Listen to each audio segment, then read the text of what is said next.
Good evening, Mr. Amani. Good evening, Mr. I am terrific. How are you today? I think that the situation is quiet.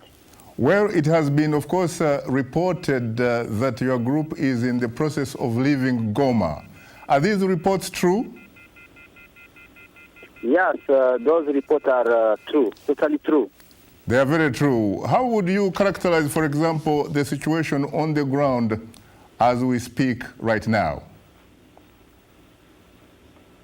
On ground, the situation is calm. You know, it is now 1 week we are here in Goma. But after the report, after the meeting of the 12 president of the conference of on the Great Lake region, the president asked M23 to withdraw from Goma. So I think that this is in process. And we start with the troops who are far away from Goma, and after that we'll resume with forces who are in the town of Goma. Any particular reason why you seem to be leaving unconditionally? No, you know, the communique signed by the president, this communique asked M23 to leave Goma in one hand. But in the other hand, this communique asked the president of Kabila to listen and resolve our problems. Talking about problems, what specifically are we talking about here? Because the last time I checked, you said that you wanted to liberate the country. What exactly did you mean by that? After all, we know that Kabila was a rebel before you. He also at one time said he wanted to liberate the Congo. No, I think that at this time, we didn't say that we want to liberate Congo. And since May, when we entered the bush, we didn't say that we want to liberate Congo. It was just we are claiming for the respect of the 23 March agreement. The agreement we signed with the government of Kinshasa, but this agreement, the government of Congo didn't respect them. So that is what we are claiming for since May.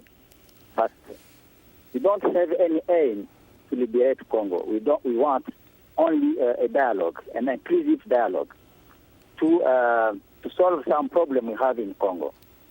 And if you want a dialogue with the government in Kinshasa, why then, at least according to recent UN expert reports, why then do the reports suggest that you've actually been getting some kind of military foreign aid, that you have been accompanied to Goma by forces from both Rwanda and, to a lesser extent, Uganda? No, I think that those reports are not correct. Those reports are using rumors, you know. And I don't think that if Congolese have some request, they have to be used by a foreign country. This is totally wrong. I cannot give you an example. We have more than 200,000 refugees who are living in a neighboring country, in Burundi, in Uganda, and in Rwanda. This is a problem. This is a problem that Kabila has to solve. Since now 18 years, those people are living in camp. So is it a neighbor country who has to tell us that we have our parents in camp? So this is a reality, and we have to face this reality, and we have to solve it if you want really peace in Eastern Congo. But Mr. Amani, what about the fact that I, Shaka Sali, have seen the reports and read through them, and there's no doubt in my mind or in anybody that reads those reports that the evidence there is what one would characterize as incontrovertible, not liable to falter, empirical.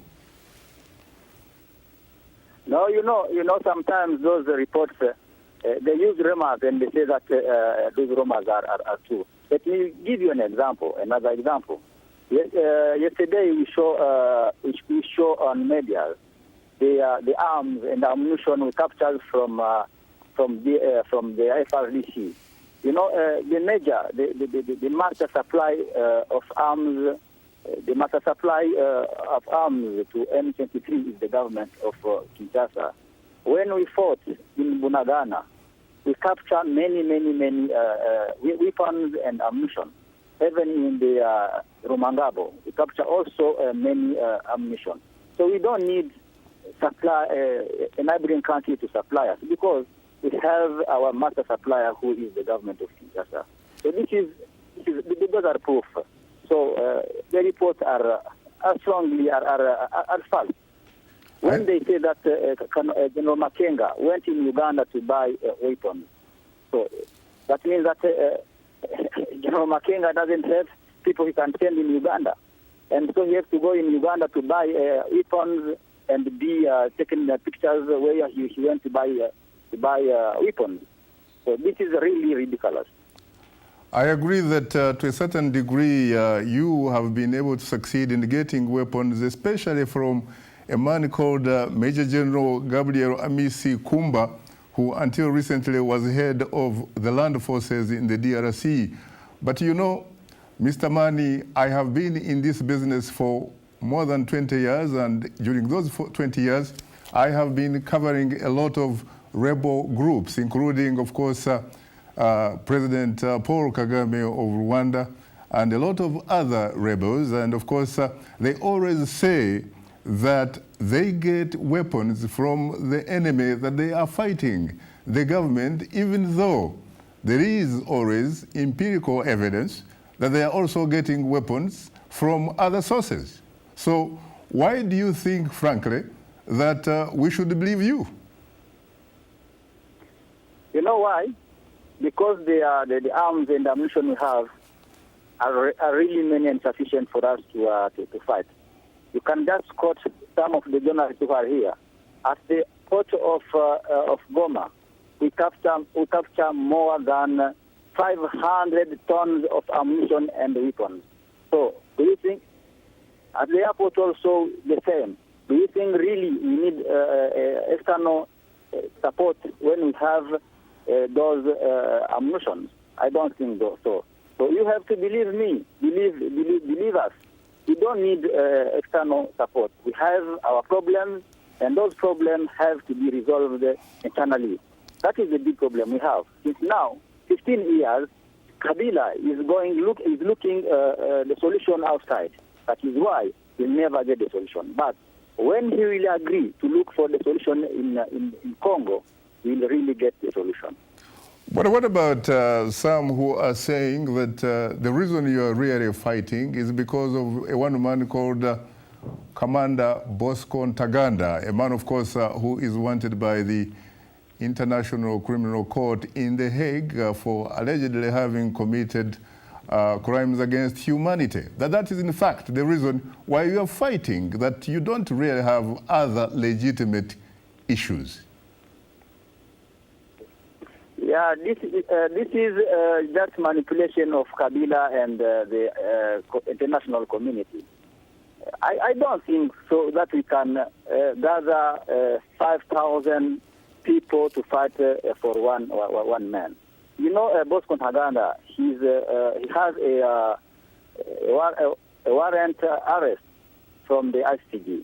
So I think that people who are I don't know, people can't fight because of Bosco Ntaganda, a such person. So I think that we have problems. Well, I told you. I see. More than 18 years, people are living in refugee camps. It's not that sufficient